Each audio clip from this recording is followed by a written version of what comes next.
মোস্তাফিজের একটি ওভারেই ম্যাচের মোড় ঘুরে গেছে। মোস্তাফিজ তৃতীয় ওভারে 2টি উইকেট নিয়ে আমাদের হারিয়ে দিয়েছে। ম্যাচে হেরে মোস্তাফিজের প্রশংসায় পঞ্চমুখ জিম্বাবুয়ের অধিনায়ক সিকান্দার রাজা। ব্যাটারদের ব্যর্থতার পরেও ম্যাচ জিতল বাংলাদেশ। মোস্তাফিজের বোলিং তাণ্ডবে টিকতে পারেনি জিম্বাবুয়ের ব্যাটাররা। আজ 144 রানের টার্গেটে দারুণ ব্যাটিং করছিল জিম্বাবুয়ে। মিডল অর্ডার ব্যাটসম্যানরা ভয়ঙ্কর হয়ে উঠেছিল টাইগারদের জন্য। তবে 15তম ওভারে এসে অসাধারণ একটি ওভার খেলে হারা ম্যাচ জিতিয়ে দিল মোস্তাফিজ।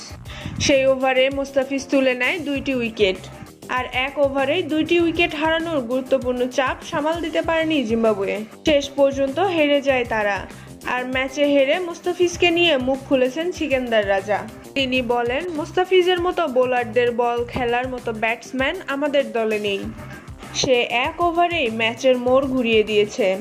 মোস্তাফিজ যে সময় 2টি উইকেট নিয়েছে সে সময় ব্যাটাররা দারুণ ছন্দে ছিল, রান তুলছিল 4-6 মেরে।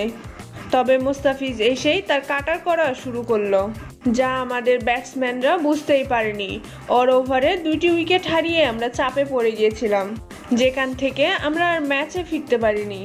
এরপর 19তম ওভারে এসে মোস্তাফিজ আরও একটি উইকেট তুলে নিল। এক কথায় মোস্তাফিজের শেষ 2 ওভারেই আমরা ম্যাচ থেকে ছিটকে গিয়েছিলাম। একেবারে শেষে গিয়ে আমরা ম্যাচ হেরেছি। মোস্তাফিজ 2টি উইকেট না নিলে আমরা ম্যাচ জিততে পারতাম। ম্যাচ হারলেও মোস্তাফিজের প্রশংসা এভাবেই করছিলেন রাজা।